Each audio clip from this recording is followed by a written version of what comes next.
Kaya tama yung ginawa ni Sarah eh. Kung mag-announce siya as president. Yung mga ibang partido, wala nang activity na laban sa gobyerno. Dahil bayad silang lahat! Doon makikita nyo ngayon, naka-align ko yung mga Sarah Duterte. Kasi kami lang naman ang lumalaban. Kasi yung mga kaliwa, mga pink, mga dilawan, tumanggap rin pala ng pera, mga walang iya! Kaya pala tahimik tong mga to eh! Yeah, pare!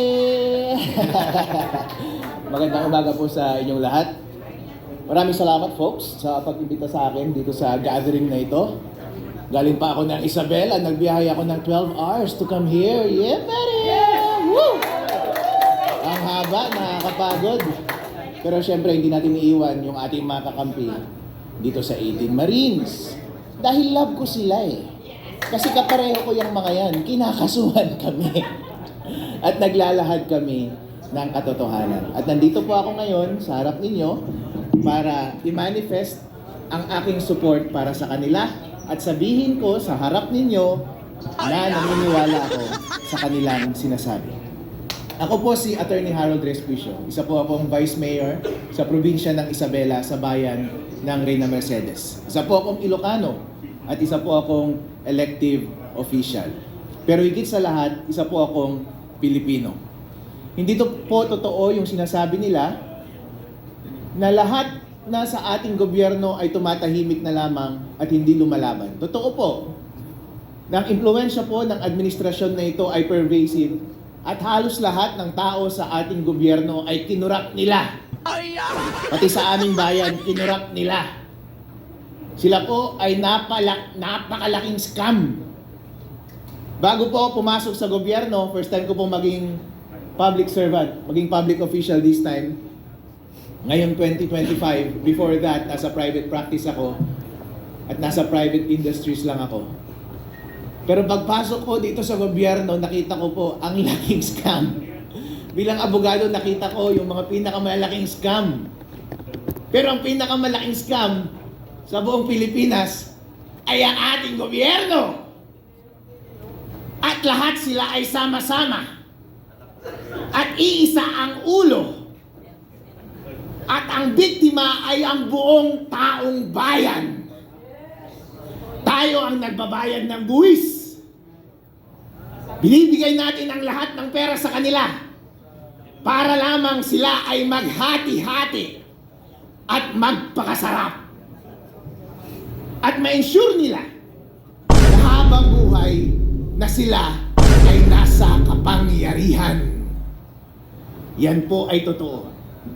Inuuna nila yan sa panahon ng eleksyon. Nag-participate po ako sa eleksyon at yung expertise ko sa pag-audit ng information technology at pag-aabogado, in-apply ko doon, nakita ko. Doon unang binibili ang ating kalayaan. At ngayon pinapatotohanan ng mga 18 Marines.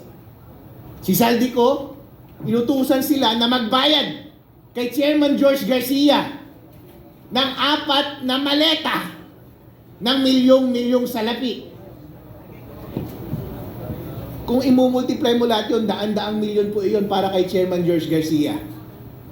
Magkano po yun? Ano po ang kapalit nun? Hindi ba't para bilhin yung outcome ng ating eleksyon?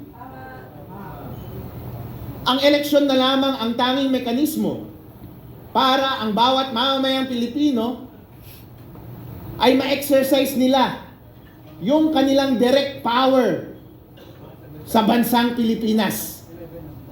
Kapag tinanggal pa natin ang democratic process na ito na mag-elect directly ng mga taong mamumuno sa atin, masasabi pa ba natin na totoo tayong malaya? Hindi po tayo totoong malaya. At lalong hindi po tayo totoong malaya kung pati yung mga institusyon na dapat nagbabantay sa ating gobyerno ay binibili na rin nila. Ang mekanismo sa ating konstitusyon para bantayan ng ating gobyerno ay yung mga investigasyon doon sa Senate at doon sa House of Representatives. Doon sa mga hearing ng mga komite. Pero nabigyan ba sila ng mga envelope? nabigyan po. Kapag yung magbabantay sa ating gobyerno ay nababayaran natin, matasabi ba natin sa ating sarili na totoo tayong malaya? Hindi po. Ganon din po sa ating judiciary. Marami ang sinasabi na sa kanila ay nababayaran. Merong dating leader ng judiciary na pumasok sa executive, pero sila ka-textmate ni BBM. At nag-uusap sila paano magnakaw ng pera ng taong bayan. Kung lahat ng ating independent institutions na ito ay magkakasama na, kasama na sila sa scam, totoo pa bang malaya tayo? Hindi po tayo malaya, mga kapatid. Itong mga 18 Marines, hindi nyo ba naaalala last time? Noong ginagawa nilang scapegoat si Zaldico, di ba sinasabi nila na, "Uy, si Zaldico, bakit 18 Marines ang iyong mga bodyguard? Ang dami-dami, 18 Marines." Di ba ibig sabihin, binibigyan nyo ng credibility yung 18 Marines na yun, the fact na meron siyang hawak na 18 Marines. Pero nung lumabas yung mga 18 Marines, at sinabi nilang totoo na kami ang nagde-deliver in behalf of Zaldico, laban! Papunta yung pera dito kay Romualdez at mga congressman, senador, Comelec, kila Trillanes. Ngayon, ayaw nyo na silang paniwalaan? Ano ba talaga, mga bossing? Kapag against na sa inyo yung narrative, noong bumaliktad na sa inyo yung narrative, biglang ayaw nyo na silang paniwalaan. Pero nung ibinubuhos ninyo yung scapegoat kay Zaldico, grabe! Binibigyan nyo ng credibility na puro Marines yung bodyguard niya. Pero ngayon nagsalita na sila, automatic ayaw nyo na silang paniwalaan? Kasi kayo yung tinuturo na tumanggap? Mga ipokrito talaga itong mga tao na ito. Grabe yung pagka-ipokrito.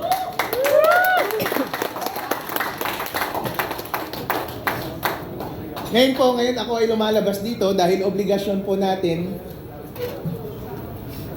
na kahit ano ang kulay natin. Guys, sa totoo lang po, wala namang sumusuporta sa akin. Although makikita nyo ngayon, naka-align ko yung mga Sara Duterte. Kasi kami lang naman ang lumalaban. Kasi yung mga makakaliwa, mga pink, mga dilawan, tumanggap rin pala ng pera, mga walang iya! Kaya pala tahimik tong mga to eh. Noong unang naglalabas ako ng mga issue sa Comelec, kayo pa ang mga kasama ko eh. Lahat ng mga aktibidad po, nag-iimbita sa akin. Kaya nandito rin ako, naiimbitahan ako. Sumasama po ako. Dahil wala akong pinagkakautangan. Wala akong utang na loob. Wala akong alignment. Ang alignment ko lang katotohanan at tama. Kaya nag-a-attend ako parate. Para matigil ang kasamaan at pagnanakaw sa ating bansa. Pero na-obserbahan ko parang, bakit yung kabilang side walang masyadong activity? Walang activity masyado.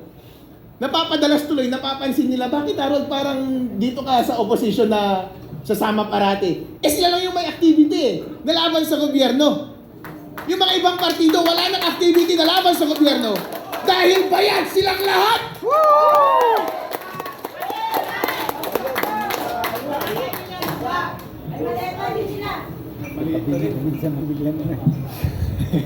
Ngayon po, may pagkakataon po tayo na ipagpatuloy ang laban.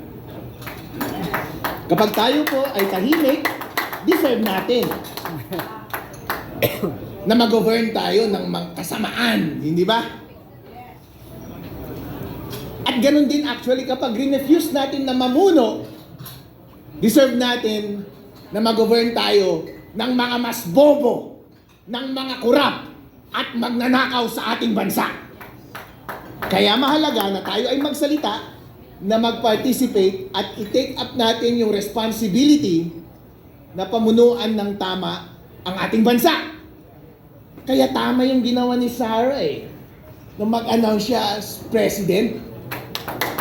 Kasi siya na lang yung boses na kumokontra sa malaking pagnanakaw dito sa ating gobyerno ngayon. At parang magkakaroon ng rally sa March 11, nandun kaya siya? Kasi sa lahat ng pagkakataon, sumasama po ako. Basta lumalaban tayo sa katiwalaan, basta may pagkakataon na maisiwalat natin ang katotohanan at marali natin ang taong bayan para lumaban sa pang-aapi ng gobyerno at sa kanilang pang-aabuso at paglaban para sa ating ultimate na kalayaan, ako ay magpa-participate. Kaya next week, parang may pinaplanong rally, baka nandun ulit ako. Alright? Hindi ako mag-a-absent. Kasi yung mga nag-a-absent, baka yun yung mga nababayaran eh. Alright? Balik. Maganda sana kung nandun si Sarah sa rally, kung may rally eh, no? Dahil mga kababayan, pagkakataon na natin ito, kailangan maging isa ang ating boses. Maging malakas para tapusin ang pagnanakaw dito sa ating bansa. Maraming salamat po sa inyo lahat. Inuulit ko po ang aking suporta para sa 18 Marines at sa lahat ng kapwa kong kinakasuhan, kasama na si Mike Defensor. Kawawa naman itong mga ito. Nagbibigay support lang. At saka si General Pokis, may kaso na rin. Wala kayo, malapit na kayo magkakaso, mga idol. Alright?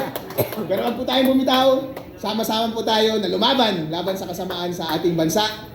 At makakamit din natin ang kalayaan. Huwag lang tayong bibitaw. Maraming salamat. At huwag tumanggap ng maleta, please!